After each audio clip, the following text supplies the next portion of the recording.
రఘునందన్ గారు, తెలంగాణలో బీజేపీ ఎంత బలంగా ఉంది? సో ఇందాక మీరు ఇంట్రోలో చెప్పినంత బలంగా ఉంది. అవుట్ ఆఫ్ 17-15 గెలిచేంత బలంగా ఉంది. ఖచ్చితంగా ప్రజలు మా వైపే చూస్తూ ఉన్నారు, మోడీ గారి వైపే చూస్తూ ఉన్నారు.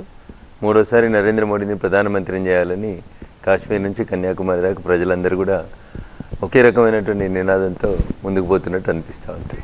రైట్, ఈసారి బీజేపీకి ఉన్న కాన్ఫిడెన్స్ ఏంటంటారు?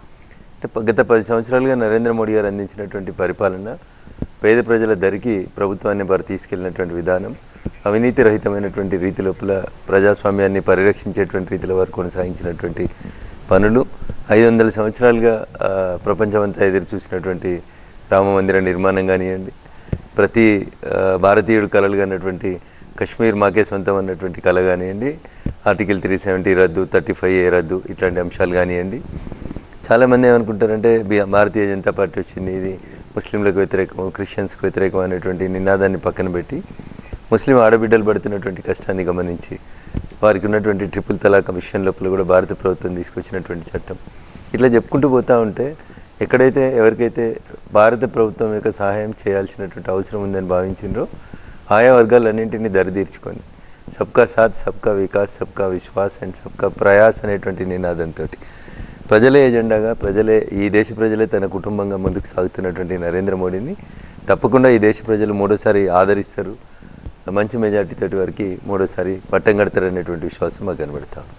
రైట్, ఇప్పుడు మీరు చెప్తున్నారు 15 ఖచ్చితంగా గెలుస్తామంటున్నారు, అందులో ఓల్డ్ సిటీ కూడా ఉందా? యాక్చువల్గా 15 అని వారి నోట్లోంచి వచ్చింది కాబట్టి we're sticking to that one. But our target is 17 అనే అనుకున్నాం మేము. యాక్చువల్గా మన జరిగినటువంటి పార్టీ సమావేశాల్లో ఈసారి 17కు 17 టార్గెట్ చేయాలని అనుకున్నాం. దాంట్లో ఓల్డ్ సిటీ కూడా ఉంది, దాంట్లో ఓల్డ్ సిటీ కూడా ఉంది. సో ఓల్డ్ సిటీ మీద ఎలాంటి ఫోకస్ పెడుతుంది బీజేపీ? ఇప్పుడు ఓల్డ్ సిటీలో ఉన్నటువంటి ముస్లిం సోదరీమణులందరికీ కూడా ట్రిపుల్ తలాక్ వల్ల జరిగినటువంటి కష్టాలు ఏందో తెలుసు. వాళ్ళకి జనాభాలో సగం కంటే ఎక్కువ మహిళా సోదరీమణులే ఉన్నారు ఇప్పుడు ఉన్నటువంటి గణాంకాల ప్రకారం. సో ఉత్తరప్రదేశ్ లాంటి రాష్ట్రంలో ఎక్కడైతే ఎక్కువ ముస్లిం ఓటర్స్ ఉన్నటువంటి ప్రాంతాల లోపల కూడా భారతీయ జనతా పార్టీ అభ్యర్థులు అక్కడ గెలవడం జరిగింది.